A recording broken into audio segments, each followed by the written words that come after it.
our purpose, all freedom lovers. Hold tight. Stepping out of the darkness with one direction inside. Bring down the false love, I say.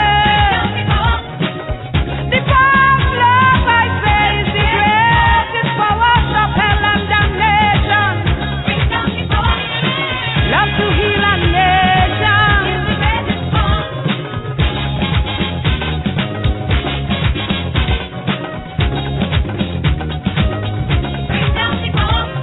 Bring down the false love, I say.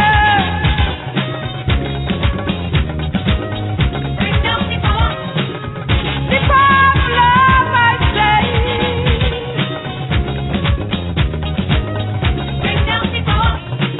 Stop hell and damnation.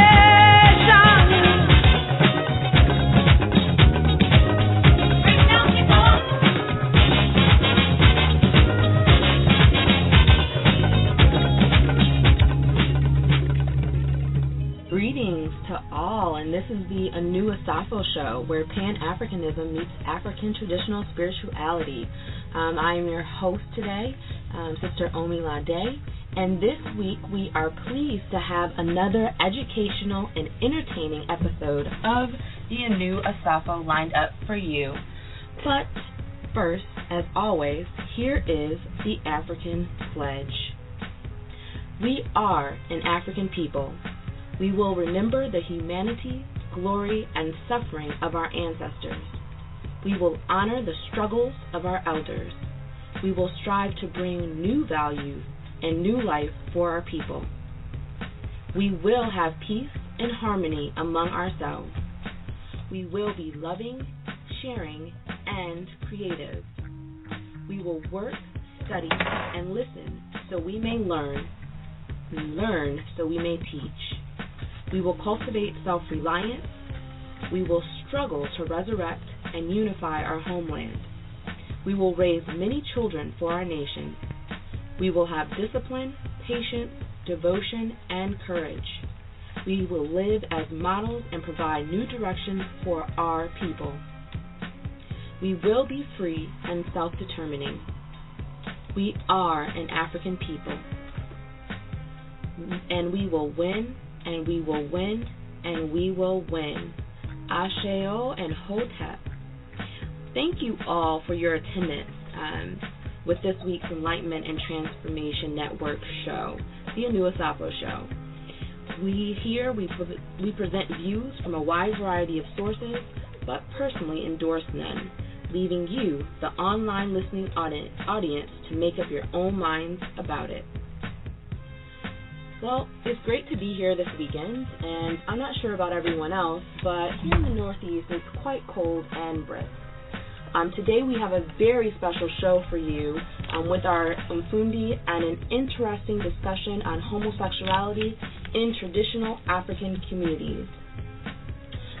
This week our guests are none other than Mr. Damon Rawls, Eshu Lokan, and Togbi Mahaz Kofi. And so when I introduce you guys, if I got any of your names wrong, please just say your name again for the listening audience. Well, today we're also going to have an interview conducted by our Chief Jegna, Haru Yuya Asan Anu. So I want you guys all to stay tuned, and we are going to first go to a short break before we get into our interview with the Umfundi. For all those in the Rhode Island area, please check out our Chief Jegna, H. Yuya Asan Anu, at Positive New Beginnings on Saturday, February 8th from 2 to 4 p.m., where he will be hosting a workshop on self-actualization with the cosmic forces of West Africa. In this workshop, you will learn how to self-actualize through the universal energies that govern the laws and character of the cosmos. This workshop is a continuation of the Unleashing of Cosmic Forces of West Africa series that is currently being enjoyed by thousands of listeners on Chief Yuya's popular Blog Talk radio show, Enlightenment and transformation. At this workshop, 15-minute readings will be offered for $20, as well as the Phase 1 spiritual training class will be offered at 50% off for the workshop Self-Actualization with the Cosmic Forces of West Africa. The workshop is Saturday, February 8th from 2 to 4 p.m. Eastern Standard Time at Positive New Beginnings, which is located at 877 Broadway, East Providence, Rhode Island. The cost of this event is $13 at the door. However, as a special discount for those who RSVP on meetup.com and pay in advance, your entrance fee will only be $10. The meetup site is www.meetup.com/African-spirit-workers. Be prepared to change your life through aligning your spiritual faculties with their corresponding cosmic archetypes. Meet Chief Jugna H. Yuya Asan Anu at Positive New Beginnings on Saturday, February 8th from 2 to 4 p.m. Eastern Standard Time, located at 877 Broadway, East Providence, Rhode Island, for the workshop Self-Actualization with the Cosmic Forces of West Africa. So it is currently about 12 minutes after the hour, and you are listening to the Anu Asafo Show, where Pan-Africanism meets African traditional spirituality. And now we are currently sitting in the Anu Asafo studios with our two very special Umfundi, Damon and Ashu Lokan. So what I want you guys to do, if you guys are here, first and foremost, welcome. But I want you guys to introduce yourselves to the listening audience. So I think Brother Damon is still available, but it looks like Ashu Lokan has dropped, so we'll wait for him to come back. So Brother Damon, if you could introduce yourself to the listening audience and just tell us about yourself and how you came to the Anu spiritual training. Okay. Well, thank you, Sister Omilade, for having me on the show today. A little bit about my journey. I grew up typical. I'm from the South, so grew up in Florida. Typical Southern raising. Grew up Seventh-day Adventist, pretty hardcore in the church. Actually went to Seventh-day Adventist Academy, so private schools, and so got a good Christian upbringing. But through my journeys, I've always been one who was seeking information and always challenging. I was one of those people who were always challenging kind of the status quo. So always seeking, always trying to learn, and a lot of things just in the world didn't make sense to me. Standard religion didn't make sense to me, and I mean any of them. If you boil them all down, it's just window dressing. We meet on Saturdays because that's the Sabbath, because we use a certain calendar, or the Sabbath is a Sunday, or we're Protestant and we do this, and we're Quakers and we're Muslims, and we have all these rituals around our spirituality. And so got into metaphysics as I got older and just kept trying to strip down the window dressings, as I like to call it, and see what it is we're actually here and what it is we're doing. And about a few months ago, got introduced to the Anu Asafo show and in the Anu spiritual order, and it's been life changing. There's been a lot of questions answered, a lot of primitive technology that always existed that I didn't understand. The veil was dropped, so to speak, and was able to see things a lot more clearly at this point. So that's a little bit of my journey. Awesome. That is great to hear. Well, you know what's so special about Brother Damon is he's actually going to be hosting our Umfundi show on the fourth Sunday, or the third Sunday, in February. So he's participating this weekend, kind of just, to introduce himself to our audience. But if he reaches out to you, make sure that you reach back because he definitely needs you guys to participate on the show. So Brother Ashulo Khan, I think, is back with us. If you could introduce yourself to the audience and just tell us a little bit about yourself and how you came to the new spiritual training. Oh, hey, how you doing? Appreciate the invite, Sister Omila Day. Yes, you said my name correctly. I appreciate that. How I came into, started my journey, the first thing that really sparked my journey was reading a book from the Browder Files by Anthony Browder. And reading that book just blew my mind and opened my mind to a different reality, to where, I didn't see myself just as a descendant of slaves. I saw myself as, royalty, so to speak. So I started to walk with a certain pride. And, so I studied Nile Valley civilizations and cultures and things of that nature, learned about the Netcheru for a couple of years. And after that, I was still kind of, hungry for knowledge and a way to utilize the knowledge. So I was still searching and really wanted something that I can use. So once I got in contact with a brother that introduced me into Ifa and West African spirituality, I found exactly what I was looking for, something that I can utilize on a day-to-day. So I was learning. I was actually part of a temple in Baltimore. I'm originally from Maryland. I now reside in Atlanta, Georgia. And I went to a temple for, probably about a year and, learned different things, different customs and the culture. And but still was kind of, looking for something more personal, something I can use on a day-to-day that I can use for myself and use for my family. Wow. So I was listening to a Blog Talk Radio show. I believe the show was about the relations with the Orisha and how they related to the zodiac signs and the planets. Mm. And I was like, all right, cool. I can, something that kind of cross-reference some things I was interested in and, answer some questions that I was searching for. So once I listened to that Blog Talk Radio show, I was like, yes, this is something that I need to be a part of because it's something I can utilize and it's something that I'm very interested in.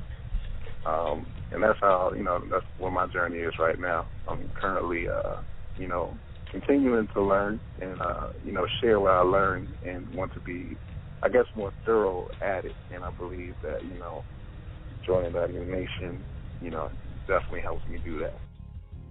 That is so awesome. I really like the part that you said about, learning this to be, a leader and that spiritual anchor in your family. We really appreciate you being on the show today. And what's so amazing about Ashulo Khan is that he will be hosting next Sunday with Curtis the Illuminated One Davis. So we are glad to introduce you to our audience. Now, I'm going to go back to Brother Damon. Can you just tell us what you plan to bring to a new Asafo, specifically the Umfundi portion of the show?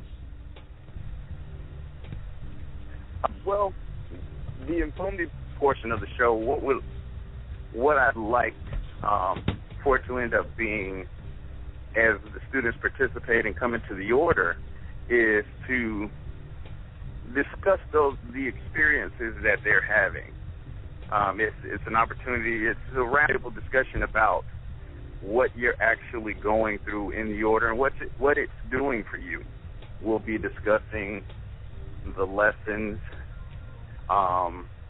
and how they've impacted you. We'll be discussing our personal needs through the lessons, some of the challenges you may be coming up against, because there's power in numbers, and sometimes I may have an issue that is easily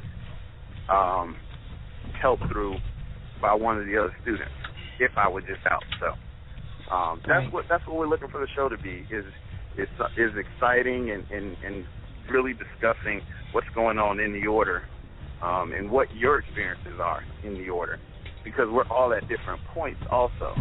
Right. So I know it's different for me. I mean, just an example is I go back now and listen to the older shows, and the older Blog Talk shows are so much clearer, because I get pieces that the earlier me, the less uneducated me at the time when the show aired, wasn't able to pick up.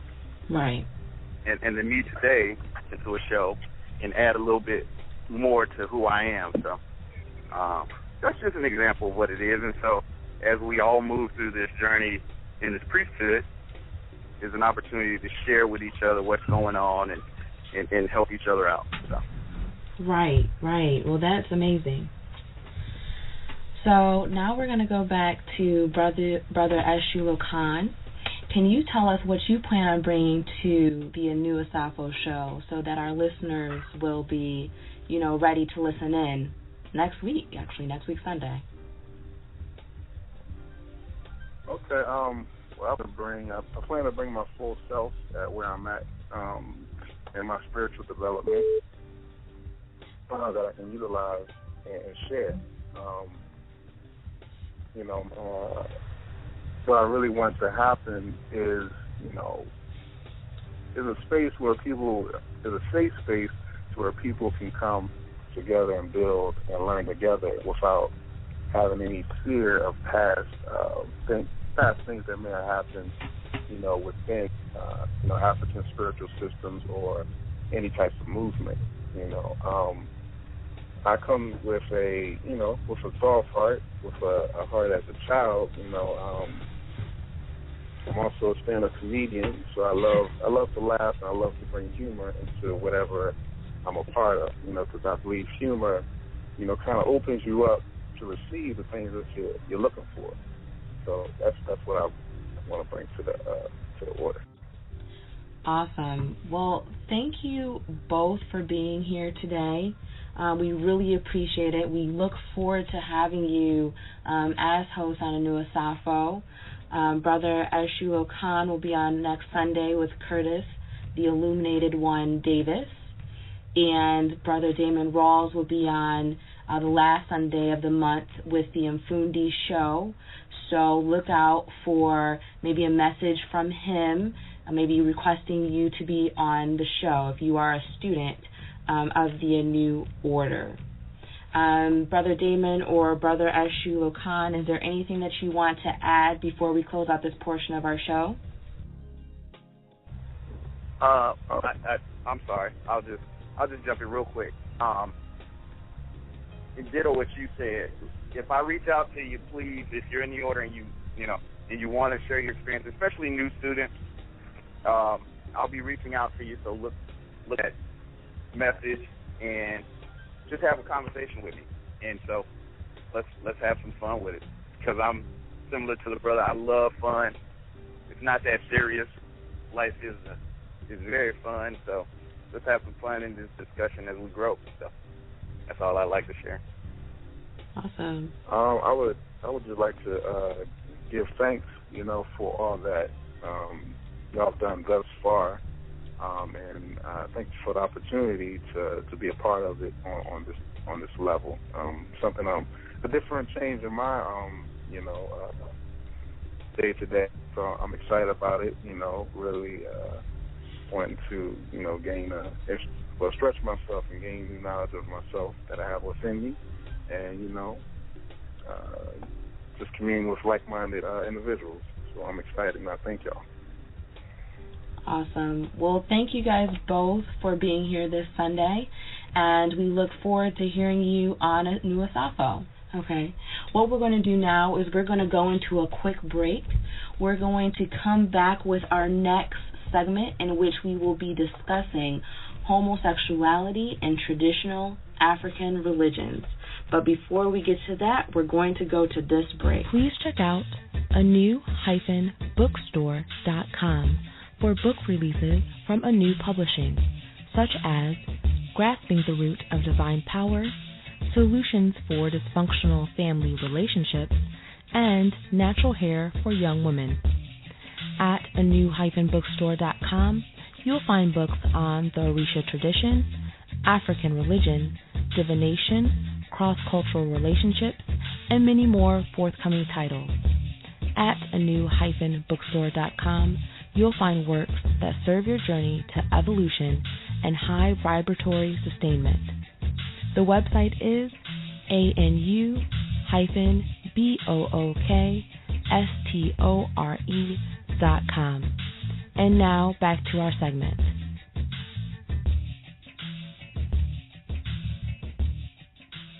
Greetings, everyone, and welcome back to Anu Asafo. I just wanted to add to the bookstore announcement for the bookstores that carry our books. We have a couple of new bookstores that carry our books in Rhode Island. It's Symposium Books and La Milagrosa. And those bookstores are in Providence, Rhode Island. So if you are in the area, please check out those bookstores as they do carry titles by Anu Publishing. And now back to our show. So this next segment is very interesting, in which we will be talking about homosexuality in traditional African religions. And we have a special guest today, Togbi, and I'm going to ask that he say the rest of his name because I don't want to butcher it. But our own Chief Jegna, Haru Yuya Sananu, will be interviewing him. So if you have any calls or questions, please feel free to call in during this time and make sure that you press the number 1 so we know that you are here to ask a question to the host or our guest. Togbi, welcome to the show. Can you please just say your full name for us, because I didn't want to butcher it, and kind of give us, an introduction and a little bit of background? Hello, good afternoon to all the listeners. Good afternoon to how do you pronounce your name? Omilade, right? Yes. Yes. Good afternoon. My name is Togbi Ma'ahes Kofi. My birth name is Surabiyensi. Yes. My experience. What can I say? I mean, I've been in this journey since birth. I've been from the Caribbean, the Dominican Republic, and Cuba for many years. I've been unknowingly and fearfully, I've been involved in the African spiritual systems, but it was terrifying during that time. Until I became an adult and I started questioning all the religious doctrines, because for a period I was in the Jehovah's Witness and dealing with their doctrines and all constantly in fear and oppressing my true calling until. And, after that, a lot of things have happened, including me getting involved with what people call the alternative lifestyle, homosexuality, not because it was something that I was subtly got into it. This is something that has, that this was something that was within me from a very young age.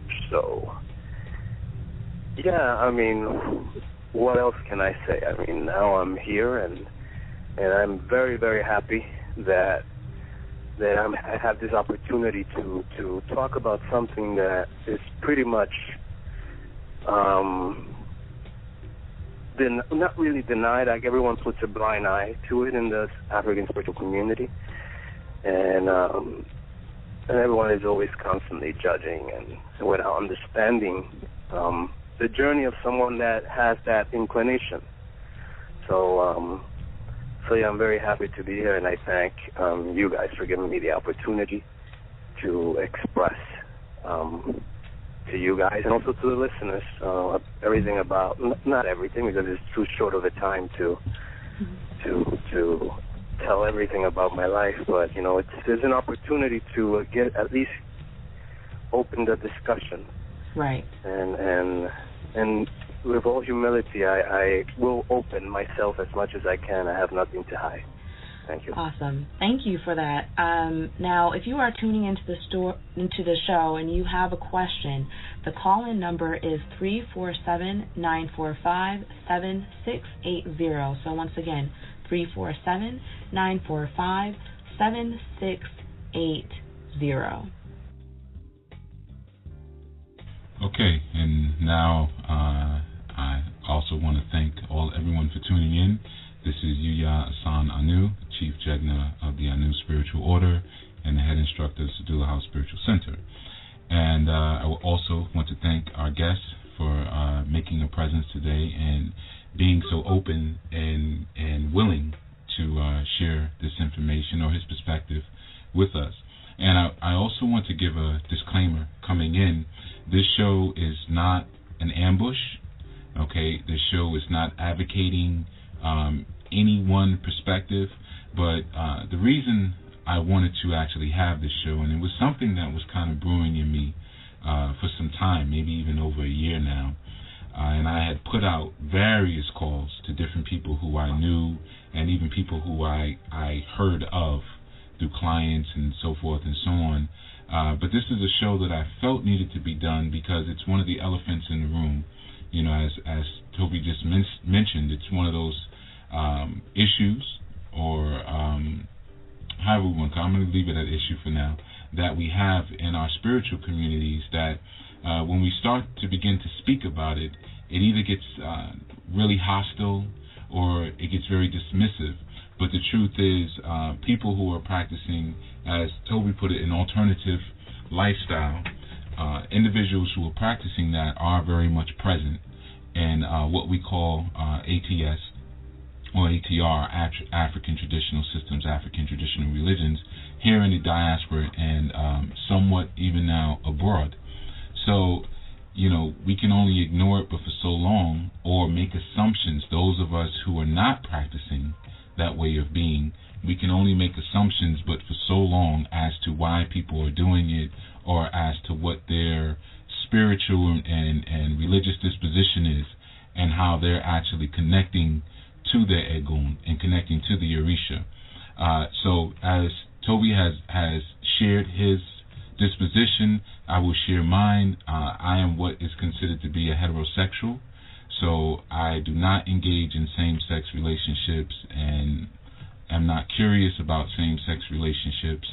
So our lifestyles are on two different sides of the spectrum. So with that, we are able to maybe present an objective middle point where we can, at least that middle point can be some understanding as to where we're each coming from and how maybe we should interact with each other or not interact with one another. Okay, so again, I wanted to put that disclaimer forth, and anyone who wants to call in with any questions or even comments, feel free to, again, at 347-945-7680. But again, this is not a bashing session, and if you have something to share, please share it intelligently. Now, Togbi, I want to ask you, you had mentioned that you're one who has invested or has explored what you call alternative lifestyle. Why is it that you use that term alternative lifestyle as opposed to homosexuality? Well, this homosexuality, I mean, for lack of a better word, I guess I was trying to, how can I say, it just, to be honest, it just popped into my head, and I didn't want to, how can I explain? It is, I mean, an alternative. It's not what is, considered the normal, between quotes, way of living, life. But alternative, I mean, probably I did not do justice to what I really feel about the type of lifestyle I live. Yeah, it's alternative to sexuality. I did not want to use homosexuality. I did not want to use dissexuality because there are other terms out there. I didn't want to use anti-sexuality. It's just, I guess, to be more, to kind of sanitize it. Okay, I understand. I use alternative, yeah. Listen, this is a touchy subject, and it's already fueled, at least on the message boards, I got a whiff of some of it this morning. It's already fueled some emotional or heated debate and conversation that I was able to see in another group outside of the Our New Spiritual Training.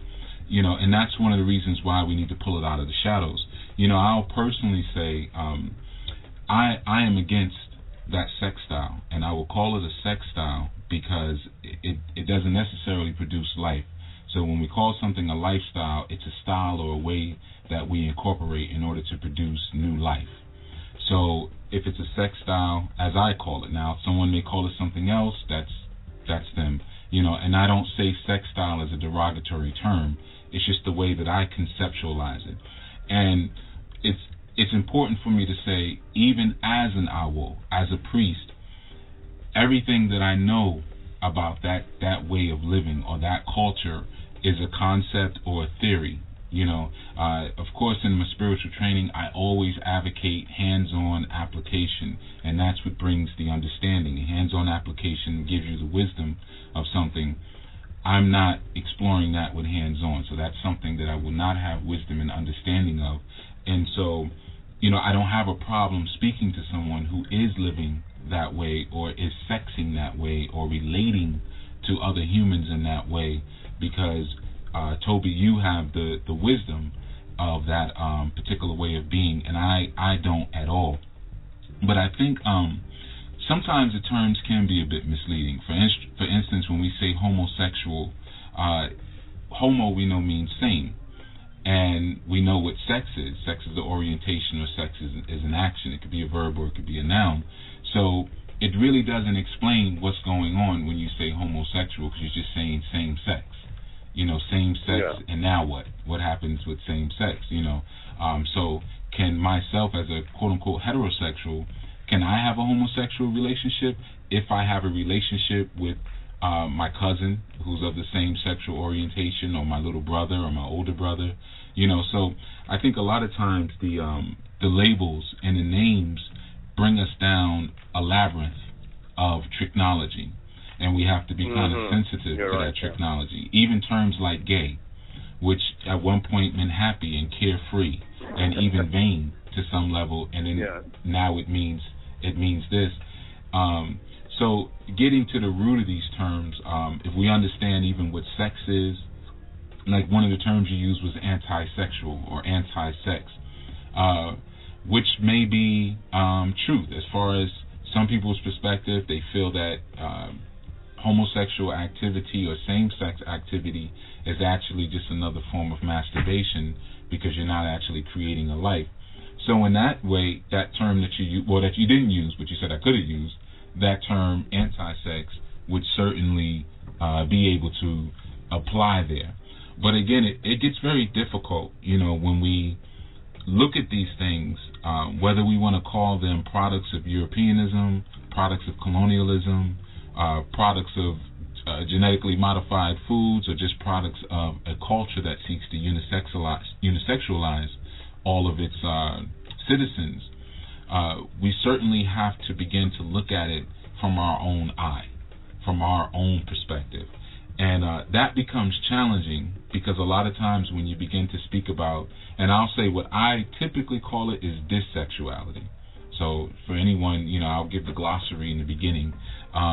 So for anyone who's practicing dissexuality, they immediately get thrown into a certain category or a certain group.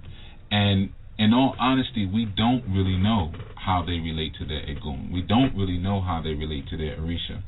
And we had this conversation not too long ago in the Our New Spiritual Training group.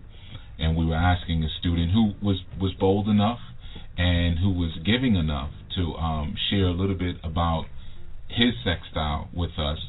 And one of the questions that I had, which was a sincere question, it wasn't a setup, was, do you feel that way of being, it alters the way that you perceive the interplay between positive and negative polarities? So I would certainly want to ask you the same question. That way of being, do you feel like it pushes you into one polarity more than the other, or do you feel like you're still able to kind of conceptualize and implement masculine and feminine / positive and negative polarity?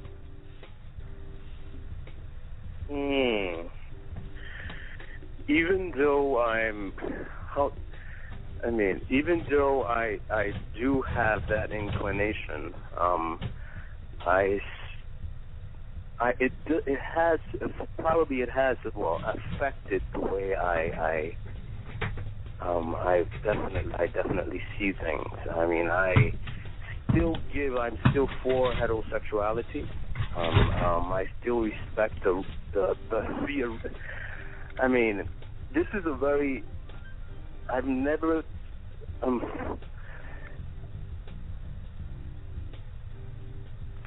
want to excuse me. This is a topic that's very, that I'm still questioning myself, and I'm a little bit nervous in regards to how people may perceive, and I really don't want anyone to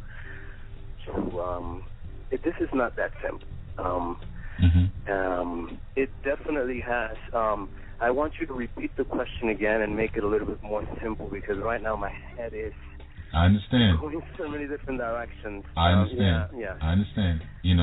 And that may be part of what I'm speaking about, just in that. What I'm saying is that if you have an inclination towards one sexual disposition, and when we start learning about spirituality, we learn about entities like Shango as opposed to Oshun, one being masculine, one being feminine. And when we learn about them coming together, right? So then us learning about, okay, when Shango gets together and makes Oshun his consort, this is the joining of positive and negative polarities, push and pull, okay? Yes. So my curiosity sometimes is with people who practice what you call alternative lifestyle is, how do they perceive that? Because as soon as I think about Shango and Oshun coming together, I immediately put myself in the middle of it. I immediately relate it to a lady who I've maybe come together, or the Oshun women I've had in my life. And in those moments, how, I did feel like Shango when I was with that sister, and and things like that. So I'm curious how you relate heterosexual mythology. How do you relate to it? How do I relate to it? For some reason, I haven't really. I know that there's I really this is a very good question, because I really haven't thought about it. Okay. I pretty much accept it for what it is. Right. Yes, I pretty much accept it for what it is, and I respect it. But if it relates to me, probably I don't see it in a sexual way. Okay. Just because, yes. Okay. Yeah, I don't see it as too much as a sexual sexual thing. Yeah, it's more than that for me. Right. Okay. So it's more than a sex style. It really is the way you live your life. It's a lifestyle. Okay. There's something that I gotta. Yeah, it's definitely much more than that. I don't consider myself. Yeah, it's something totally beyond that for me. Okay.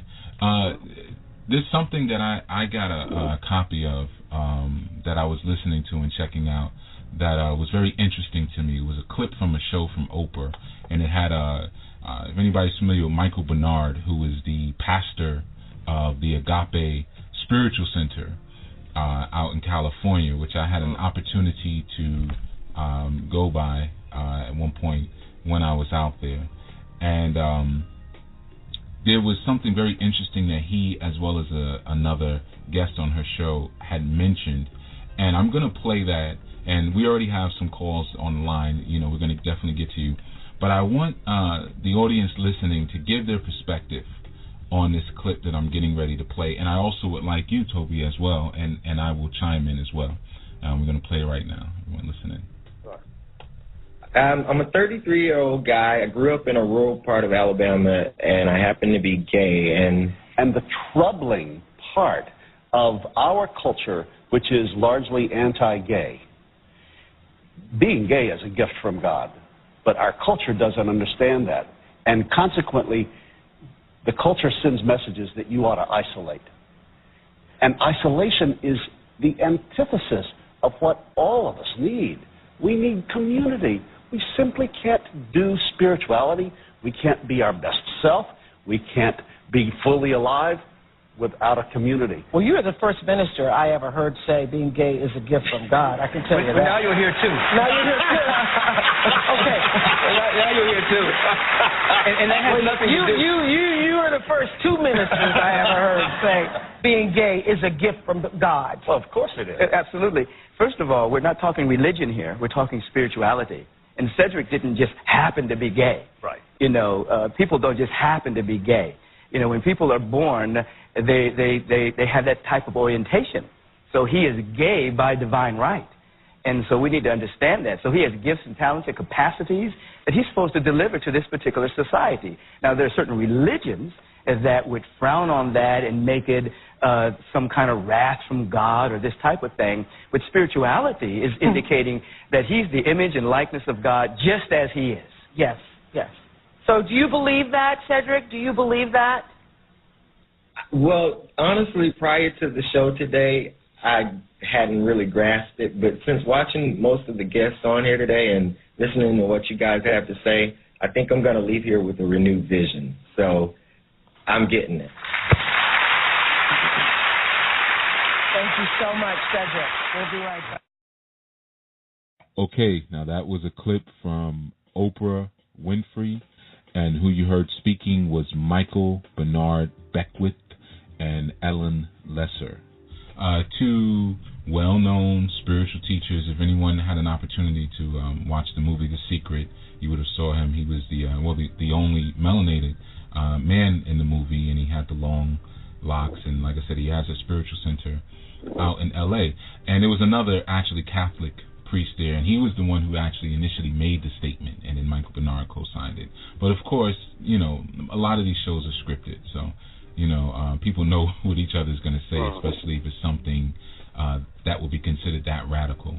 So I want to get your feelings on that, Togbi, you know, on what was said just now, you know, in terms of that being, or that posture, position being a divine gift. I don't necessarily believe that it's a gift from God, but I believe that I personally believe that I am in this situation because I have something to learn. Mm-hmm. I don't believe that nature it's predictable, mm-hmm. And if that was the case, you know, there would be we wouldn't have all these disasters going on. I mean, probably is not a good example. But no, yeah, I don't necessarily see it as a gift from God. Yeah. Okay. All right. I really don't. I do believe that there's a reason why I'm in the situation that I'm in. But no, it's not a gift from me, because I wouldn't be going through the struggles. Mm-hmm. God has nothing to do with this. He just made the possibilities be. Okay. He created all the possibilities. And he just let everything take its course. Right. And and then we have all that we have here on planet Earth, which is one of the reasons why I don't understand why people have this posture of this is right and this is wrong. Right. When we should be focusing more about our purpose, like in one of your lectures, right. Which is I'm actually taking one of your phase 1 course, and I do respect what others have to say in regards to the lifestyle or the homosexuality or the sexuality, but I really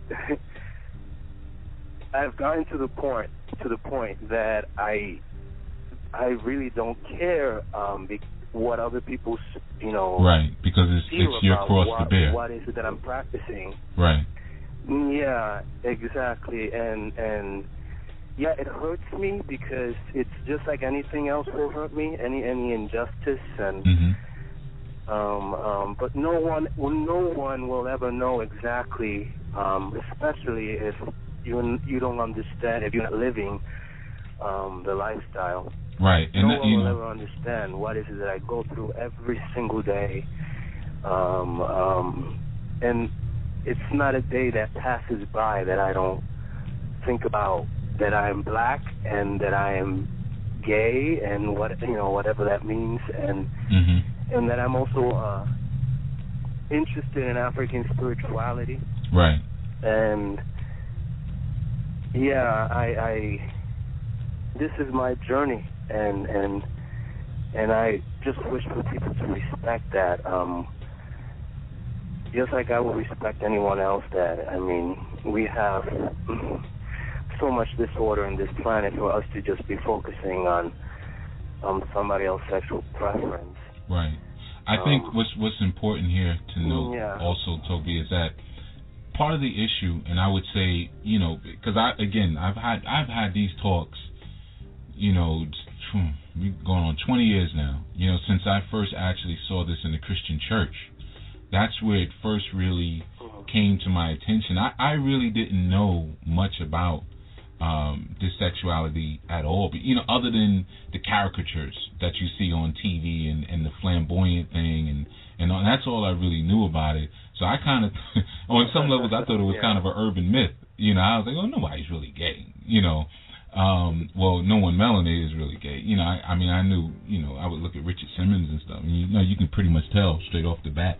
But it wasn't until I came into the Christian church until I saw or knew personally other ministers and pastors who were laying with the deacons and who were married and with children and things like that. So it was a whole nother level of, I guess, the covertness of that lifestyle, which led me on to a kind of a research mission of really trying to understand it, because I didn't even know, what they call the down low phenomena, I didn't even know that existed, that there were people who didn't appear that way at first glance, but who were actually living that way. And I can say personally, that is probably my largest issue with it, is that there are people who would come to you under different guise, knowing that they have a different agenda. And I'm not saying that everyone who practices that sex style comes with a subversive agenda, because that's certainly not true. But many do. And one of which being because it's very difficult, though I'm not going to say it's impossible, it's very difficult to create a dissexual child. Two men can't come together and create a dissexual child. So in order to keep the community strong and to keep the numbers up, there has to be a recruitment process. And there are some who recruit in the most inappropriate places. They don't recruit at the bars, where they're hanging out. They'll go into the churches and recruit. They'll go into the rites of passage programs and recruit. They go into the elays and recruit.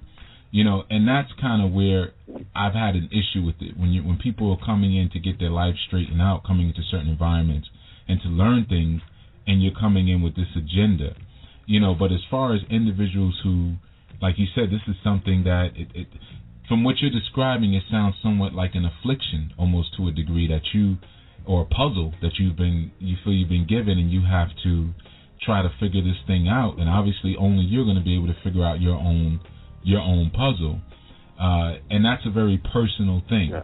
So I've never really personally attacked anyone for living a dissexual lifestyle. But at the same time, I'm not going to praise anyone for living a dissexual lifestyle. I think one of the interesting things, like what we saw in that Oprah clip, or what we heard on the Oprah clip, was like there was almost a praising done just because someone decides they want to sleep with someone of the same sex or live a culture that's been created by people who sleep with one another from the same sex. And I think that's a bit ridiculous. Just like, if I was walking around with a shirt that says straight pride, and I had all of my women with me, would that really be celebrated? Probably not. I'd be called a pimp. So I think there is certainly a campaign in North America to maintain a certain status quo as it relates to sexual orientation and how we relate to each other. And personally, I feel that part of this comes from the current architects or the current patriarchs of this society, their desire to return to their ancestral ways. When we look at the mother of Western culture, we have to look towards Greek culture. And anyone understanding anything about Grecian culture, it doesn't take long to kind of figure it out or to study that it's a society that was homosexual. Just like here in America, we're told that we are in this is a Christian country, right? But it's also supposed to be a Christian heterosexual country. That's supposed to be the quote-unquote norm. But then when you had Grecian culture, homosexuality or dissexuality was the norm. Okay, so in that understanding, there are some individuals who desire to turn back to their ancestral ways, and they may even be getting channels from their ancestors saying, we got to go back to what we did before that helped to establish some of our dominance or maintain some of our dominance. And that's a part of that even political campaign. It's a political campaign that effeminizes young boys and masculinates young women, in my opinion. So some of this praise, I think, sometimes is a bit overdue or undue based on just how someone is sleeping with another person. But I'm going to actually take a call now. I don't want to assert too much of my opinion on this. Hello there. How are you? Greetings. Wonderful. How are you doing? Greetings. Blessings. My name is David. I'm an Olarisha in the Lukumitritan. I'm initiated to Oshun. And, I see this commentary and this discussion and dialogue happening more and more, which is a good thing despite any discomfort and or notions about it. But I think important things really to understand or discuss is the duality in nature. As Orisha is very much a nature-based religion, as well as with Egun and ancestors and things of that nature. And while the common term of homosexuality keeps coming up, which really does for some reason start inspiring thought about sexual activity as to how it's done and what it does or does not produce. It's never discussed in the context of when two people are same-sex or same-gender loving people. We forget the fact that people fall in love. We forget the fact that people born with inclinations that are not taught to them by their environment or anything else for that matter. People who had straight parents and straight siblings and just did not feel the same way about the opposite sex that perhaps their straight counterpart or sibling or peers felt. And so it becomes a question of we can't blame anyone from an outside source, from Western culture or from any type of anything, as to how that person's turning out or how they're feeling, if it's inherent, if it's there from birth. Okay, but can we, David, can we speak to this for a moment? Can we speak to maybe the factors that are creating genetically warped children today? The environmental factors, the food factors, and not to mention that, the aggressive, again, onslaught on the DNA of original and melanated people that is now causing us to come out of the womb different. For instance, if you put an organism in an aggressive environment, over the span of time, that organism will evolve or mutate into something in which it can respond to its environment in order to ensure its survival. So if we are growing children in a pool of effeminate society or an effeminate culture, and this is a question. This is not a loaded question, just so you know. But I think this is a point that, can be brought out based on what you're saying. And a lot of times when this point is brought out, the conversation is shut down, and someone who's living that sex style doesn't get a chance to respond. So I want you to, actually respond to that. Again, like when we look into the waters, we look at nature, as you said. Well, you have fish, you have frogs now that they're studying that are developing female organs. And this is not because this is a natural evolution of nature. This is a mutation. So, I ask you, is it possible that some of those children who are coming out with those dispositions, that it could actually be a mutation based on the chemical environment and the unhealthy and toxic environment that we are now growing children in? Well, I think to answer that question, we always have to go back sometimes, and in that essence, in various cultures, there have been linked to same-gender activity, whatever that is, be it spiritual or just communal within a community, and or what roles are for people. Okay, but it's been studied for years, and only. Hold on a second, David, because when we say same-sex, I need a clarification there, because I have martial arts brothers who we spar together, and we wrestle and we fight and we punch each other in the face. That's same-sex activity. I wouldn't do that with one of my consorts. I wouldn't do that with a woman. So when you say in various culture that there's been, are we saying intimate, romantic activity? I would say romantic activities. I would say the natural inclination for someone to be attracted to the same sex. So, being attracted and actually acting, not even even not acting upon it. Because to me, if you are a man, married and or straight, qualifying as a heterosexual amongst your peers because you are acting of a particular, station and or, are able to have a wife and kids, if you are attracted to another man, you're gay. Sexually. You're gay. I totally agree. You are gay. Yeah, you're gay. What happens in these conversations, which are not being said, is that with the DL thing, like you brought up and everything like that, is that people afraid of the expectations of their community and or what the social quote-unquote norms are sinking back into a role that they feel they need to play. So they become DL. What is expected of a man.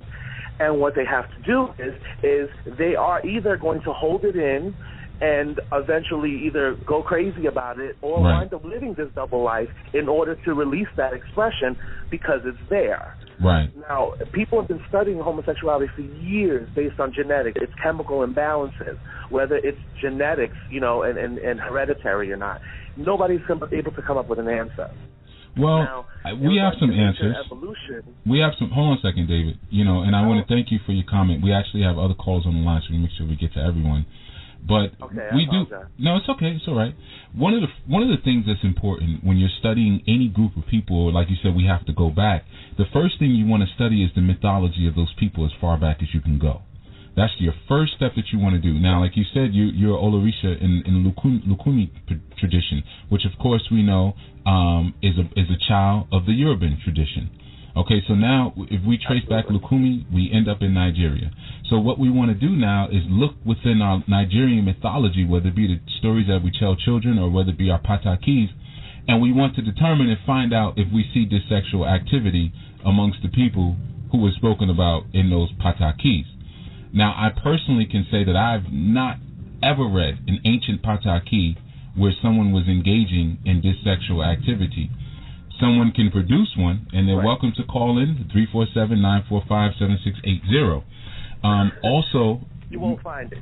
Okay, so if we know that, and we're dealing with an ancient culture, ancient system that goes before the Atlantean period, before we even have discussions of Lemuria and Atlantis, we had discussions of Orisha. Then it's very difficult to say that various cultures, we could say various cultures throughout the world engage in this sexuality, but I think it's very difficult to say that came out of the traditions, because we're talking about ancient spiritual traditions, and more importantly, African spiritual traditions. And if we can't find examples in our own mythology of this sex style, then we have to start looking along the timeline and discover when it was introduced into the timeline and who introduced it. Because if we can't say we introduced it, then we have to say that it was social factors, environmental factors, chemical factors, political factors that may have introduced. Now, if we look at Grecian and Roman culture, we'll look at the sign of the Aquarius, okay, who's the cup bearer. And hold on one second, David, and we're going to get right back to you. That's fine. We're going to have a lot of issues with a lot of things that are being said today, and I guarantee you there's people listening right now who are cursing me out, saying, how could he have a show like that? What kind of babala would sit up there and have this conversation? Whatever. The people always have is you can't please everyone. But what we want to do is get to some truth. And first thing, we got to the truth of the Yoruban culture, and we don't have records of that. Now let's go to Grecian culture. When we're dealing with the sign of the Aquarius, who is the cupbearer, that was actually the story of Gamenes. That was Zeus's lover, his male boy lover, who he loved so much, and he said his meat was so good that when he would throw events for the other Olympians, he would have Gamenes walk around with this cup, and the cup represented his behind, and he would say, go ahead and try my boy lover. And when he gave, when you look at the Grecian astronomy, the star of Gamenes is larger than the star of Hera. So they actually gave a larger star to Zeus's gay lover, or his pedophilic lover boy, than they did to his own actual wife. So what this does is this gives us a hint, and obviously there's a lot of stories of homosexual, dissexual, and pedophilic activity within the Grecian society and culture, which is, again, the mother culture of Western culture. So, again, I think it's very important when we're saying nobody knows or we don't know, is to begin to look at where some of these things may have been introduced. And we are looking at two different polarities. We are looking at the melanated perspective versus the non-melanated perspective. We are looking at that, and I don't think it's safe. It is a topic, because I don't think it's safe to universalize our history by just saying, well, always in time and in history, people were doing A, B, C, and D. But I want to thank you for your comment, David. You can hold on the line. I'm going to bring in another caller who can join this discussion. I'm actually going to tap into area code 832-305, 832-305. You're on the air, and we're discussing dissexuality or homosexuality in African traditional systems. What is your comment or question? Okay, 832-305 seems to have gone to sleep at the phone. So, we're going to continue this, and I want to actually loop back around to Togbi. Actually, their hand went down. Okay. We're going to loop back around to Togbi, and I want to tap back into that for a second, because obviously, speaking to David here, we clearly have two different perspectives, right? And I'm actually going to bring 865 into the mix as well, Damon, because he's an Umfundi, and he will be speaking on the show, so he can chime in on this as well. You can't hide. I know this is a hot topic, a hot seat topic, and no one's going to run from this one. So Damon, 865, I would like you also to chime in if you are present. Yeah, he's there. Okay, he's playing. All right, so everybody's running and hiding. But Togbi, let's come back around to you. One of the things I wanted to ask, and you, David, as well, you can speak on this as well. When you hear, now I know there are some Ilays that have a posture and position towards, that lifestyle. So I guess it's a more comfortable environment. And I have students who practice that lifestyle. So let me get clear on that. Togbi being one of them. He joined the order after I had asked him if he'd be interested and doing this show and coming forth. So that's a beautiful thing. So obviously, and he's still with us, still participating, still asking questions. Yes, so, I'm here. Right. So it's not a hostile environment where I teach out of. But, I think one of the things that we need to also show people is that we can have a different perspectives and at the same time be loving towards one another. One of my feelings when it relates to this topic is, as an awo, as a community head, as a community leader, if I feel that a certain activity that a person is engaged in, whether they feel that it's inherent in their genetics or whether they feel that it's something that they learned to do or something that they were tricked into doing, My job is not to just turn people away because they are doing things that I may not agree with. My job is to bring them to a place of healing and balance. And if they call healing and balance living a certain sex style, but at the same time tapping into certain sciences, me as the Awo, I have to make the decision if I personally feel comfortable with that. But your challenge as you're growing and you're developing in as a spiritual leader is to take your personal feelings out of it as much as you possibly can and learn to see the soul. You have to learn to see the Ori when you're dealing with the person and say, look beyond the expressions sometimes of the personality, because the personality will do all kind of crazy things. And I'm not calling this crazy. Well, I'll say to me it's crazy. But the personality will do all kind of things.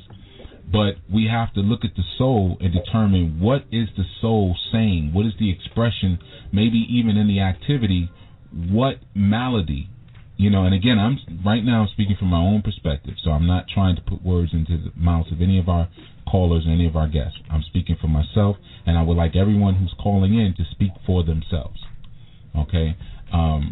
My perspective is I'm bringing healing. I see dissexuality, honestly, as a sickness. Now, based on that, and again, I have more than one. I have about, close to a dozen students who practice this sex style, and there's no discomfort with me or anything like that, but I am making my perspective and my position clear on it.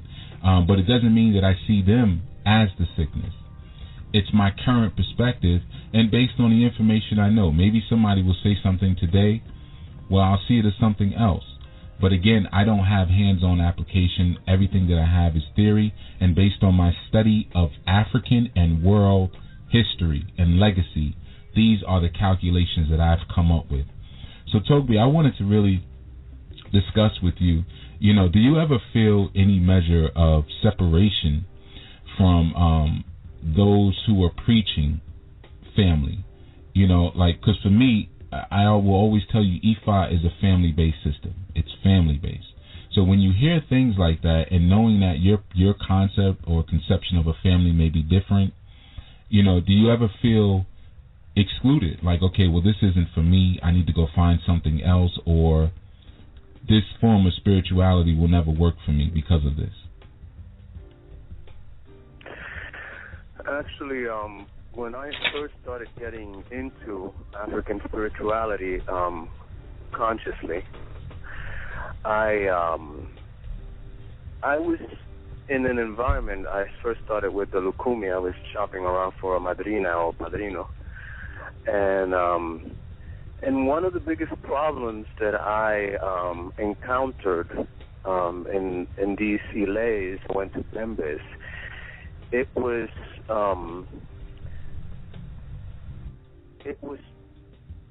people were focusing too much. I saw a lot of cruising. I don't know if any of you are you said cruising? With that word. No, I'm not familiar with that. Cruising. Is that like looking for someone to sleep with? Like when you cruise for chicks? Not really per se. I really don't know if they were looking for somebody to sleep with. I mean, probably it was just someone to get to know. And I was always personally disgusted with the idea of mixing spirituality with human desires, and of any form. Yeah, I'm gonna be very honest, and I would complain to my perspective in that time, Madrina, why this was happening, and in an environment that's supposed to be sacred. I mean, well, Togbi, are you considering that activity is not sacred? Well, no, I'm not saying that. I'm just saying that they're supposed to be sacred, Well, if you go to a Bembe, it's to connect. Yeah. The thing, it's connecting, but and again, my perspective, so I'm not disputing, I'm just trying to get clarity. Because for me, I would say your best mate would be found in the spiritual house where you're connecting to the same culture and spirituality, where you have that commonality, of the thing that is most sacred to you, because for most of us, this is the most sacred thing, aside from my children and things like that. So I would think the best place to find a mate would be in the spiritual houses. Now, I don't know if that's different, maybe because when someone is living that lifestyle, it's kind of like it's because it's alternative. What I believe is that what I believe is that there is just because the reason why there is a disorder in the gay community, meaning that there's been so much attack and everyone has been shunned and abused, that we have a lot of traumatized gay men and women. And because of that, we go into destructive behavior. I don't believe that the reason why gay men are together or lesbians are together is purely sexual. Right. I personally see this way. It is because we have been forced to, we have abused that it's just like a drug addict that a traumatized person that goes in, that uses drugs as a device. The same with us. There's a way to try to forget about, what we're going through, the rejection. So let me ask this quick question. And actually, I'm going to take a call from caller 314 right after this. I just want to get a question. Percentage-wise, and I'm going to ask David the same thing. I just want you to first you, Togbi, and then you, David, give me a number. What do you think is the percentage, based on your experience and who your friends and, so forth and so on? What would you say is the percentage of people who are living an alternative sex style, the percentage of those people who have been molested or abused as children sexually? What would you say, Togbi? I would say probably 85%. Okay. David? Of the majority of... Right. David, what would you say? I would probably say less than that. I would say less than that. What would your number be? That I've encountered. What's your number? I probably would give it 1 to 70. 70%? Okay, all right, no problem. We're going to take a call right now from caller 314-769, area code 314-769. You are on the air. I know Asafo. We are speaking about homosexuality and traditional African spiritual systems. What is your name and what is your comment or question? Peace, can you hear me? Peace, we can hear you loud and clear. My name's Kofi Mutel. Peace, brother. Togbi, how you doing, brother? Wonderful today. Hey, how you doing? You doing all right? Yes, sir. I'm here. I just wanted to chime in a little bit. There's nothing personal against anyone. Within the Vodun system, as Togbi knows, what we do is we consult with the spirit. So there's no aspect of what we're guessing about. And we sit with the spirits and we ask them questions. To touch on the history of what we in Egypt or in Greece, those were flawed traditions, which is why those civilizations were able to fall. We fell into a lot of things that we're not supposed to do, which is why we fell out of balance. As far as homosexuality, it's not supposed to be taking place within the original tradition. It doesn't mean the individual is bad. I know a lot of people have been through the trauma. And like the brother who called earlier said, we're supposed to help heal these people. We have spirits who work with these people to help get through that trauma. And the biggest thing is... Go ahead. No, I was going to ask, brother, that is certainly one perspective of healing from the trauma. But what do we do when someone says, there's nothing wrong with me? This is not a product of trauma. This is the way I was born. And these spiritual systems need to make room for my sex style. What I would say is, I wouldn't necessarily say that it's something you're born with. I'm not trying to get down on anyone who has a preference. I'm just speaking on the aspect that I've learned from the tradition. There's a lot of things that take place over time. It's not our first time coming down here. We've been here many, many, many times, and we come with our past experiences. Again, we fell from a lofty position. So it's very possible that there's certain people, not all people, I'm not putting everyone in the category, who practice a certain lifestyle within past lives, which is part of us falling from a lofty place in the universe. So we do come with spiritual baggage from past lifetimes. And on top of that, we do get spiritually attacked if you don't have these protections. These spirits will influence you to do certain things. Because the biggest thing is connecting back to the spirit world. Right. So within doing so, you have to ask spirits who built this universe, you have to sit with them and ask them, hey, how does this work? How do we do this? Versus speaking on opinion. Right. So it's an opinion saying that I was born this way. Or is it influenced by an intangible that you're not to see? Okay. Is it influenced, like you said, by a society that wants a certain type of way conducted? Because when you go to Egypt and you read the stories of the natural and the voodoo, these are not how the way they conducted themselves. So any type of literature that you see written down by the ancient tradition, it's not factual. Because anyone who practices the original tradition knows you don't write anything down. So when you have a reference, most of the time on something, like I said, that's been written, 99% of it is not true. So this is why we sit with the spirits. We ask them, you sit with Heru, Asar, Stephanie, Rod, you can have a relationship with these spirits. You ask them, is this, and this? You'll say no. Well, they say, is this, and this? Okay, yeah, that's fine. So okay. It's not, it goes deeper than what you're being born with. It goes to how does the energies of the universe, how do we keep that scale of Maya balanced? Right. There's certain activities that goes off of that scale, which is part of the reason why we have the conditions that we have. Right. Not Excellent that point. homosexuality is the reason why we're in this predicament, because that would be nonsense. Right. Thank you, brother. Excellent point. I want you to hold the line.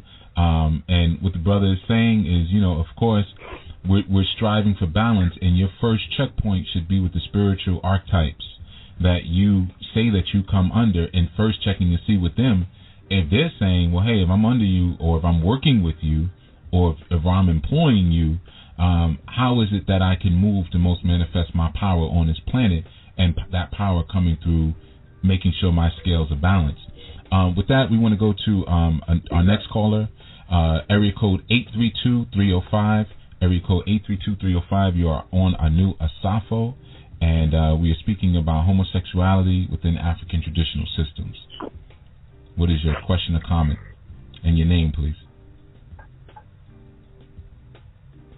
832-305. Your question or comment and your name. All right. People just think. Can you hear me? Yeah, here we go. There we go. We had a little delay there. All right. What is your name and your question or comment, please? Okay.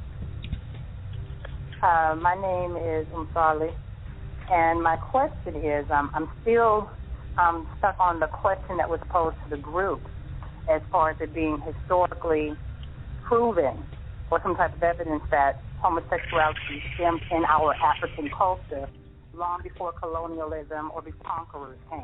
Well, actually, that was disproven, sister. I personally said no, that we had no record of that. Yeah, that is. I had heard an author about 2 years ago who said that he was trying to make a chronicle. I don't know if this is background noise or put their phone on mute. Yeah, someone is. Go ahead, sister. We hear you. We're taking care of it. Okay.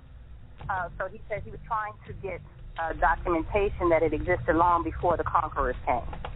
Now, I don't know how other people feel about homosexuality, because for me, it's neither here nor there. Because when we're dealing with in the realm of spirituality, the sexual part is your essence. We're born heterosexual or homosexual. Our sexuality is what gives us life. It affects the way we drink, the way we walk, the way that we speak, what type of clothes we wear, what we desire to do with our sexuality is your being. So when people want to say that there are spirits, I believe that there are things that if you believe it hard enough, it is true for you. For me personally, because I do believe in reincarnation, even though I was not reared to believe it. My religion does not practice it. I see it in the evidence of nature. I was taught if you want to know the truth, study nature. Nature is life. In the animal kingdom, homosexuality is neither here nor there. Monogamy in its free. Well, when you say, hold on a second, sister. When you say homosexual, hold on a second. Wait a second, sister. Sister, can you hear me? When you say homosexuality is neither here nor there. All right. When you say homosexuality is neither. I don't think that it is. Okay, hold on a second. I'm asking a question. I didn't finish. Sister. All right, we're gonna. It doesn't matter if they're all gay right. or they're straight. Okay, we're gonna have to mute you for a second, sister. Please, when I'm asking a question, don't speak over me. I can't hear you when you do that. That's for anybody calling in. So what I was gonna ask was, when she said that homosexuality was neither here nor there, did she mean that it doesn't exist or it doesn't matter? But we're going to go to our next caller, which is area code 678-322, area code 678-322. What is your question or comment and your name we're speaking about? Okay. Question or comment? I'm here. All right. Yes. I don't have question. I just have comments. All right. And I'm going to greet first. Eko Joko Ekasan. I'm a Yoruba woman from Yoruba land, and my name is Olonututu. So I just want to make a quick comment regarding this homosexuality in the Ifa and Orisha tradition. The new law that just came out of my country, I'm totally against it. And I know for a fact that a lot of Babalawos are against it, simply because we're supposed to be healing. We're not supposed to be persecuting.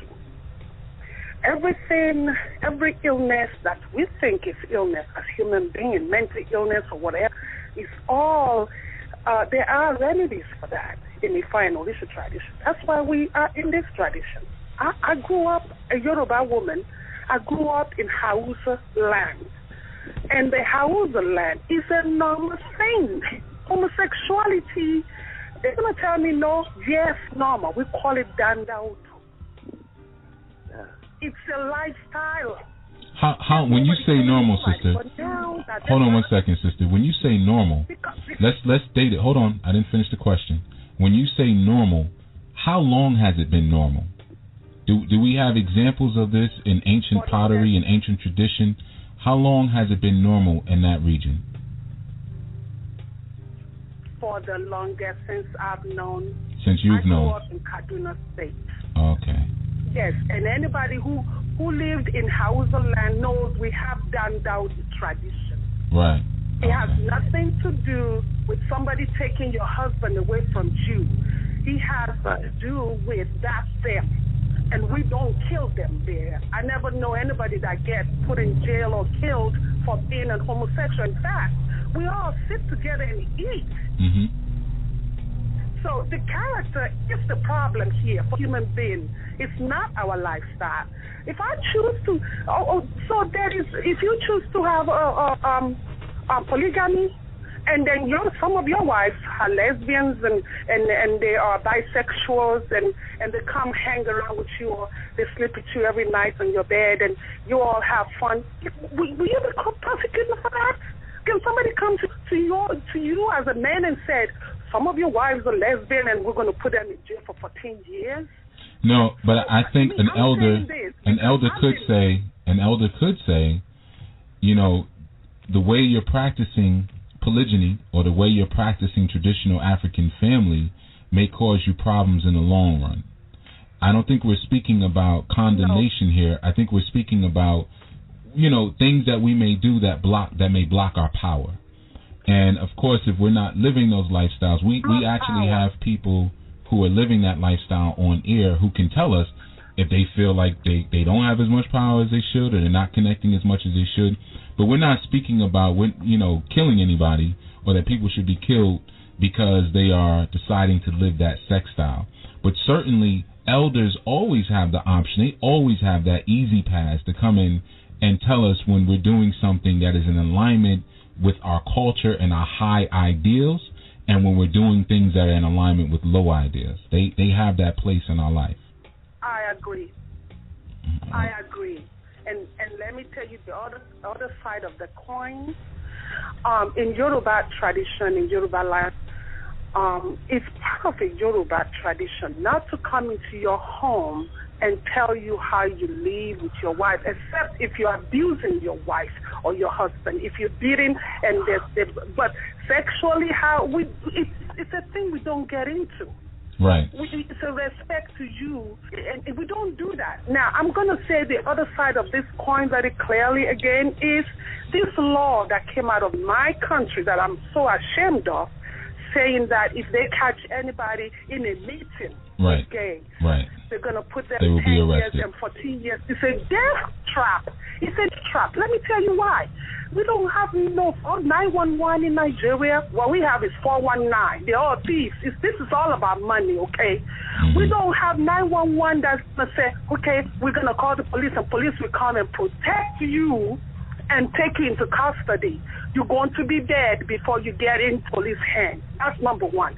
Number two, innocent people are going to die for this. People that are not even gay. There's a lot of vicious people in Africa that just got mad at you, and they see you standing talking with a man. The whole time they will spread it all lies, and they will come to you up and kill you, and they say, well, what do we do with that? Right. Okay. They're just the same thing that they did when they were killing people for saying they say they are witches. This is another witch hunt. It's a witch hunt to you. Okay, no problem. All right. Thank you, sister, for your comment. That was beautiful, and we thank you for that information relating back to the continent. Thank you very much. All right, and we're going to take a call now from area code 865-271. You are on the air, 865-271. Okay. Yes, sir, brother. This is Damon Ross. Oh, yeah, we were looking for you earlier, brother. You ducked out on us. We wanted you to weigh in. I muted out, and then the got kind of cranked up, and I wanted to just listen. Okay. This question is for you and any of the other brothers. It's interesting, this concept, because I've been thinking about it lately over the last few months, and when we talk about ancestors coming back, and obviously you see in the gay community, you see these guys that everything about them is female. I mean, everything. Their energy is female. Everything is female. I'm kind of wondering, are there female ancestors coming back and embodying these guys?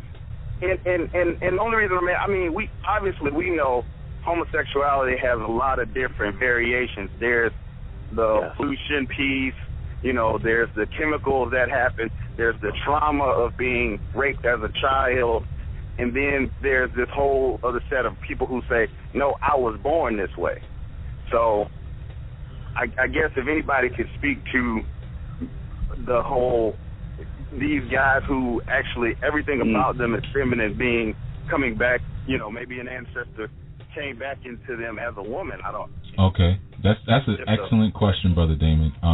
I'll speak on it, and then I'll give those who may have a little bit more experience in it to speak on it as well. First, I'll say that it's certainly possible that a female ancestor can come back with a person. When we come into the planet, when we come from Orun, and we come from the womb of our mother, we come in with spirits. Not only your Ori, not only your Orisha and Egbe, but you come with spirits who come to the planet with you. Okay? Now, for instance, if you were to look at my mother, my biological mother, we look almost like twins. We look exactly alike. There's nothing masculine about her. There's nothing feminine about me other than my spirituality. That's the most, in my creativity. That is where how my femininity expresses itself, or what I should say, my abstract nature expresses itself. So there is times that you can have a certain energy come with you, but it doesn't mean that you have to represent yourself in a social setting as how that society expects that gender to represent itself. And what I mean by that, to explain it, a bit further, is that in this society, we expect women to have a certain level of decorum and daintiness and vanity, and they dress a certain way, they respond a certain way, they're emotional a certain way. That's within this social structure. So if a man was to respond like that, or vice versa, if a woman was to respond or to represent themselves on the planet like a man, let's say in American culture, then we would say that person may be leaning, to another side. But that representation is a learned thing. Okay, when your ancestors come back, they come back pretty much gender neutral. Because they're not coming back saying, okay, how do I act like I was a woman in 1803? How do I act like a woman in 2014? It doesn't work like that.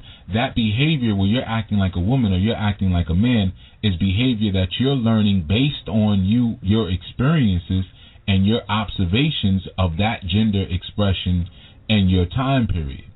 So, that's one of the biggest issues. The second thing, according, in my opinion, the second issue that we're dealing with here is that if one is not responding to their gender orientation based on the strengths and the weaknesses and the disposition of that gender orientation, then you are looking at someone who is going through an identity crisis. Now, identity crisis, in my opinion, is again one of the greatest causes for dissexual behavior. I don't know who I am in the face of the universe, so therefore I'm going to create a new identity, and I'm going to go to the polar opposite of what I felt I was born with, because what I was born with is confusing to me. So that is my perspective on that one. I'm going to allow our other guests to speak, and I'm going to start with area code 917-428. 917-428. Togbi. Okay, so then we're going to go next to 347-393 and ask your perspective on that same question. And if we don't get it from 347-393, we're going to go to 314-769 and ask your perspective. Okay. What was the question again? Damon was asking us, is it possible that, because sometimes you see some of these brothers, for instance, who have feminine characteristics and feminine, gesticulations from start to finish. Is it possible that there are female ancestors that are returning or expressing themselves through the body of these individuals? I think it's a possibility. Mm-hmm. I think, this is what we have divination set up in our systems for. I mean, this is what it's, and that's going to connect to Ori and tell the story. You know what I'm saying? Like, this is why we rely on our wars and things of that nature. That's going to identify who you came to this earth with. You know what I'm saying? When you traveled, what best Orisha is standing with you or for you, and if you should be initiated or what you do to get yourself better in life and are aligned with this. And so what becomes of these conversations even is these are people who some of have been initiated already, who have went to the D Lagoon or who have went to Ifa and have gotten past all this whatever, initiated as priests and or initiated devotees, whatever the case may be, and had this addressed where there were no issues brought up, where Ebolas were done. They were brought into alignment, and they yet happen to be homosexual. So if it's a deficiency, where is the aid coming in, or where is the answers and Ebolas coming in to switch this energy and align them to their better good or put them on that path? That's my question in regards to that type of question. That's an awesome question. Awesome question. And that's why we're actually doing this show, because one of the challenges that we have is that as soon as we start speaking about the people who are living that way and practicing that way, everything gets shut down. A lot of name calling happens immediately, and no one can talk at that point. Everybody's emotional. They have a personal connection. I can say myself as a father of a daughter, I've always had a certain personal connection with it based on having a daughter and saying, well, we already are having trouble matching our women up with qualified men. Now this represents another thing that is taking apart the pool of qualified men for conscious women, what is my daughter going to be facing 10 years from now? So that has been sometimes, my personal thing.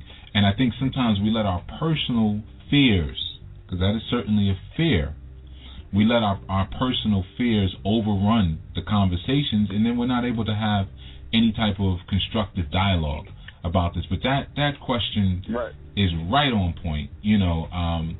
If it is a malady, if it is a misalignment, if it is an imbalance and a sickness, are we willing to work with people through it, or are we just casting them out and throwing them to the ravens and the wolves, and hey, we'll get out of here. I don't want it. Very interesting thing. One time I had a conversation with a colleague of mine, actually Dr. Africa. He was on our show some time ago, and this was some years back. We were sitting and we were talking, and I had a woman with me who practiced that sex style, and we were speaking about, she had some reservations. She said, I wish I had never gotten involved in life, as she called it, the life. And on this particular sister, she was actually raped on 2 different occasions by 2 different people between the ages of 16 and 19. Okay, and at the time that I was interacting with her, she was 23. And Dr. Africa and I, we sat and we talked about it, and he said, he has a whole curriculum, a whole program that he actually does in order to heal people of this sexuality, but he said he doesn't do it anymore because it's extremely intricate and intense, and he just doesn't have the energy. But he's been able to heal people, based on what he was saying, to heal people of that quote-unquote malady of this sexuality. So certainly there is a process that one could go through if they wanted to move to the other side of things. Now, if those processes stick, I don't know. I haven't seen this over the span of decades. I have met someone years ago in the Christian church who was a quote-unquote redeemed dissexual. And, he was still in the you wouldn't know it. If you saw him in the church, he was still very much effeminate, but he spoke about his struggles, and he spoke about, I still have attractions and this. So he was able to suppress his activity based on what he felt at the time his God needed and wanted of him and required of him. So, I think there is a process, but if we're not hitting it from where it should be, in terms of, like David just mentioned, which was very profound, what are the ebos, what are the rituals, what are the adamu, the atutu that one needs to do if they want to move to the other side of the coin but are unable to on their own. And part of it is to identify, again, source. And again, we are discussing this sexuality or homosexuality within the African spiritual systems.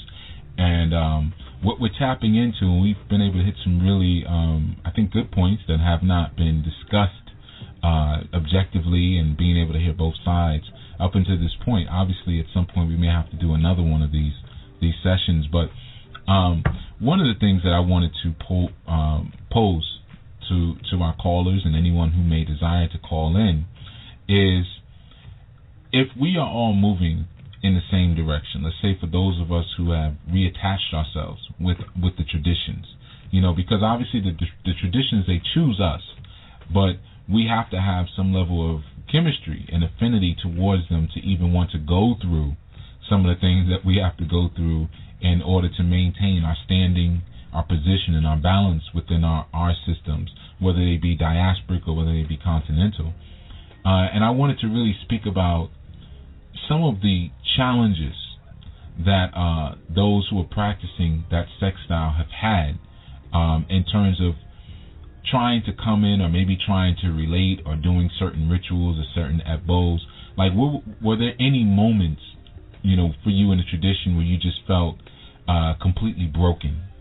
You felt broken by maybe something that was said, or maybe something you read, or maybe getting to know someone who was an instructor and you found out their personal feeling, maybe you opened up to them. But was there any moments that you felt completely broken within this? And I'm going to ask anyone to jump in on that one.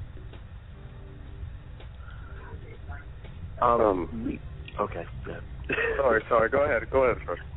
No, I mean, for me personally, it was the opposite. I think my Christian experience, or my early, initial introduction to Christianity was what got me feeling a particular way about myself as an individual who realized that I was attracted to the same gender, and so it created problems for me. When I found out who Orisha was and realized that destiny and or my role as a priest would be relative to my experience and what I do, and not my sexuality, which was not a factor ever brought into the equation by any Orisha in any type of divination, it furthered me to believe that there was not an issue. Okay. There was not an issue at all. Mm-hmm. I was able to perform and or to learn under the basis of a man, standing in my masculinity as a man, functioning as a role within my community as I need to. Okay, excellent. I didn't feel any sort of issues. Now, was your Olowu, was your initiator, was that one who was also practicing your lifestyle, or was that someone who was heterosexual? No, not at all. Not at all. In fact, the majority of my peers and counterparts are heterosexual, right. And such a mutual respect between them never is, like I said, never comes up in any way, shape, or form of being an issue. So my experience is very different from that of others who have met so-called, I don't want to say homophobic all the time, but people who maybe have had issues with it and felt the need to voice it and or act upon it, in particular, dysfunction. Okay.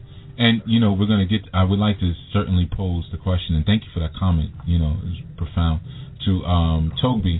And right before, Togbi, you respond on the things that may have made you feel broken, I want to, really speak on that term homophobic, which again, we were speaking earlier about those terms of tricknology and those terms that have been put forth to kind of just keep us in a certain place where, we're running from things that maybe we don't want to identify with. Homo meaning same. Again, a phobia is considered something that's an unrational or unreasonable fear. Okay, so like people who have arachnophobia are afraid of spiders. They don't want to be around spiders. They don't want spiders touching them. They won't go in a room where a spider is. A phobia is an unreasonable or irrational fear. So when one says, "Oh, you're homophobic," which is thrown around like it's water, that's actually really a statement of tricknology. And I'm not saying that you were saying that, David, by the way. I'm just speaking on it just generally. But when one uses that term, again, it's another trick. Because one disagrees with the sex style doesn't mean that they're afraid of the sex style, or they're afraid of people who are the same, which is what homophobia would mean. That would mean that you would be afraid of someone who's just like you. So again, we have to be careful. So within the context of which it's used, you understand. Well, we understand, but we also understand that the context has been given to us by what we call the matrix. So the context within itself is tricky and has an agenda base. So, we can take some things out of context, but we have to look at it within the context. We live within a context of a homosexual and pedophilic culture. That's the context of what we live in here in North America. So therefore, there are going to be terms, phrases, words, and experiences that are going to be thrown into our vernacular and thrown into our educational experiences that will lean us and give us a propensity towards that way. So it's important to identify these things, because whoever came up with the term homophobic could have certainly said something different. They could have said you're discriminating against me because I'm anti-sexual or dissexual or homosexual or live a different lifestyle. Homophobia was a word that was used purposely. So again, we want to bring some intelligence to these conversations, some intelligence to these statements.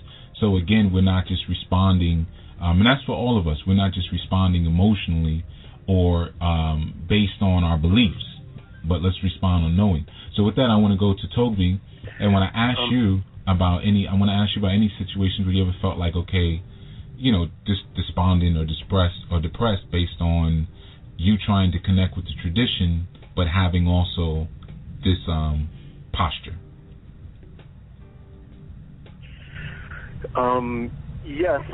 Yes and no at the same time. When I've in my journey in 3 years trying to familiarize myself with the African spiritual systems.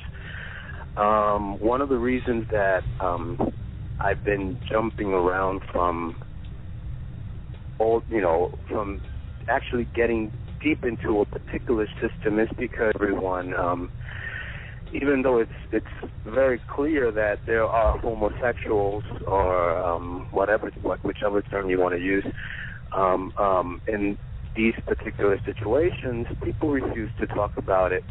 So even though there's this openness, people don't want to address it, and for me, that's a hindrance to spiritual growth. Yeah, it has. It's made me. It has in a confused state. Like, why is this happening? And yeah, they're accepting it, but they're not talking about it. And but at the same time, there's I see that no one is being rejected, but no one is embracing it. Not in this is the right word. It's not. I don't think it's healthy for somebody to about it, because you still feel that there's something wrong with you. You know. Right. There's no movement. Yeah, and yes, it has hindered my growth. Because even within the community, you have people that accept you, but then you have other people that is like completely in disagreement. Right, you have a leprosy. That it doesn't help at all. Right. It really doesn't. Okay, I just want to jump in 1 second. 1 second, Togbi. Togbi. And let me go. 1 second, let me just jump in. Yes. We're actually getting ready to go into archives. So for those of you who are listening from the internet, obviously, we'll cut off those of you who are called in, stay on the phone, and you can go back and listen to the archives. So in about 30 seconds, we're going to go into archives on the show, and you'll be able to listen to the rest of it. Make sure you download the archives and check that out. But Togbi, go right ahead, and those of you who are on the phone, stay on the phone, please. Now, going back to the question in regards to the word homophobic, I think that the word homophobic didn't come to be because agreement with this form of living. It was because those people that were in disagreement, they became violent and destructive. That's where the phobia came in. Which is another a way of actually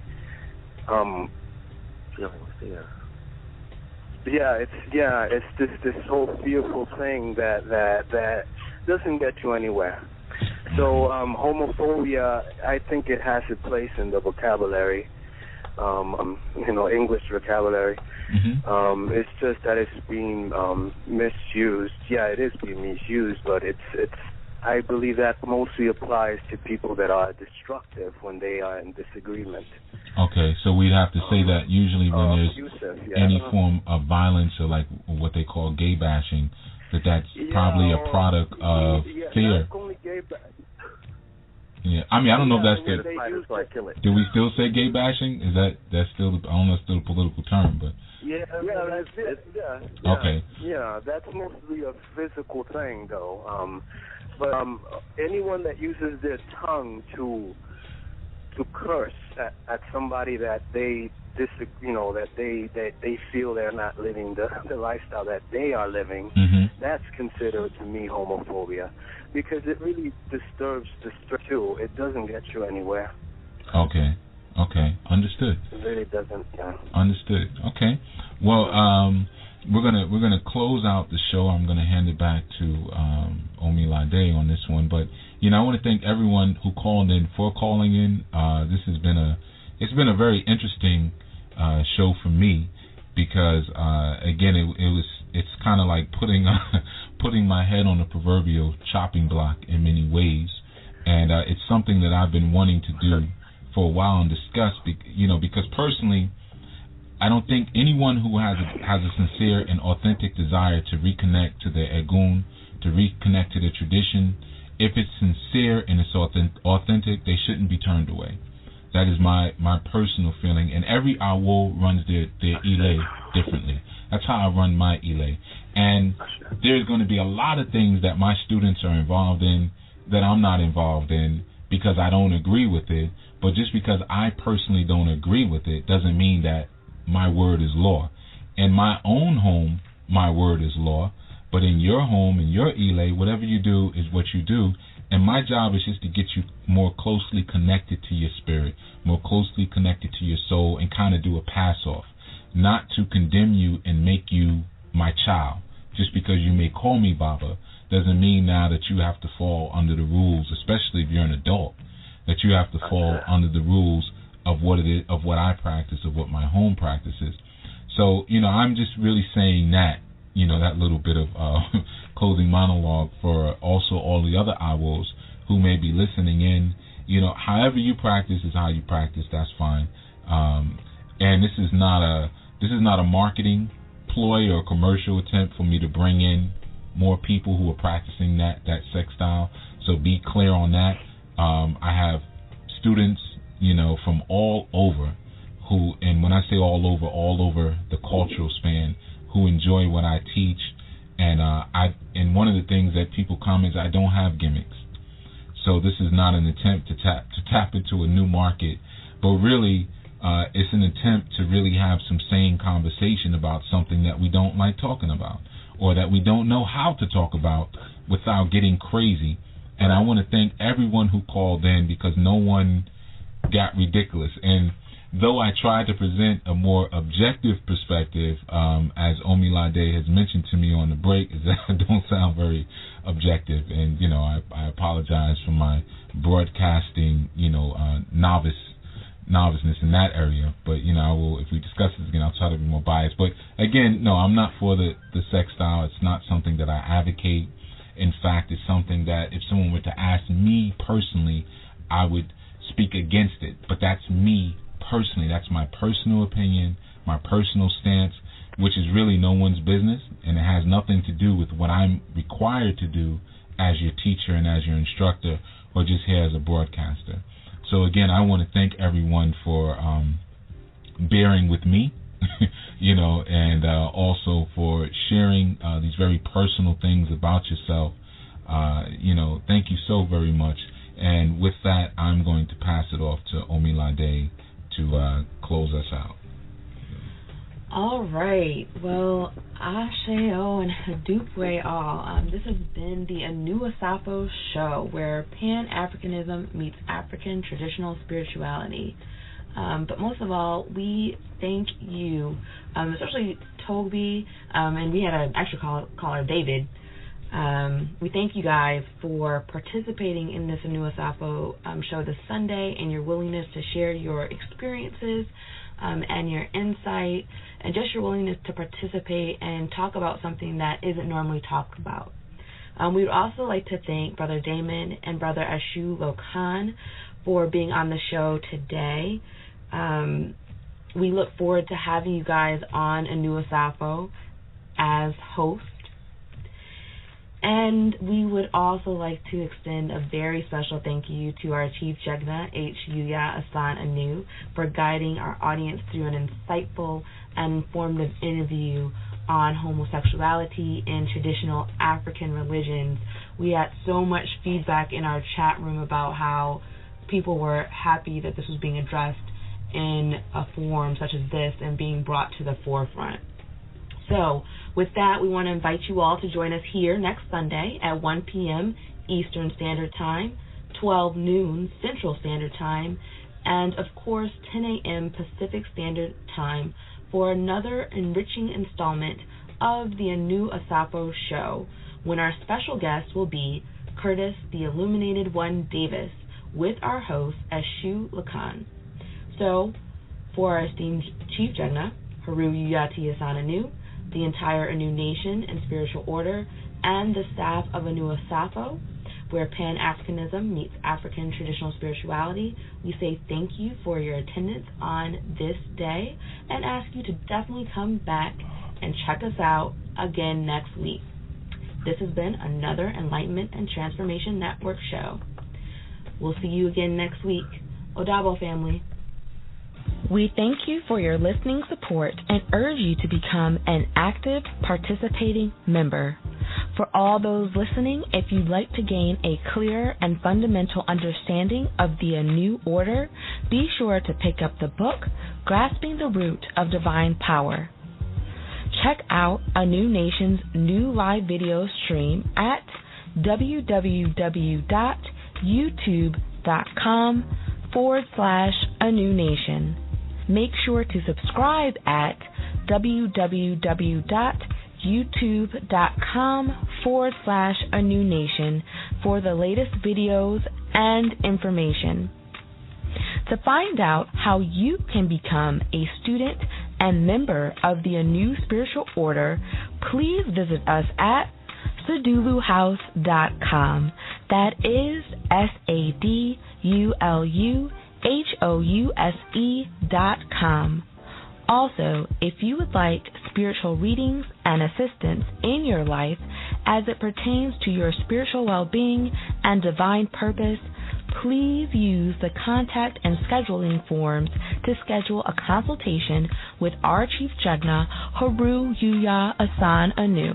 Those forms are located at orishareligion.com.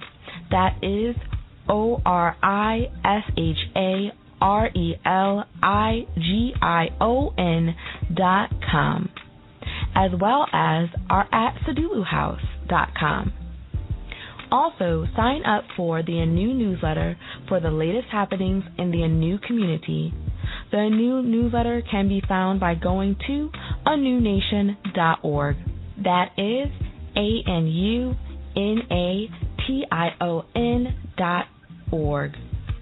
If you'd like to become an on-air guest or sponsor on Anu Asafo or any of our other broadcasts, please be sure to contact us at questions@anunation.org.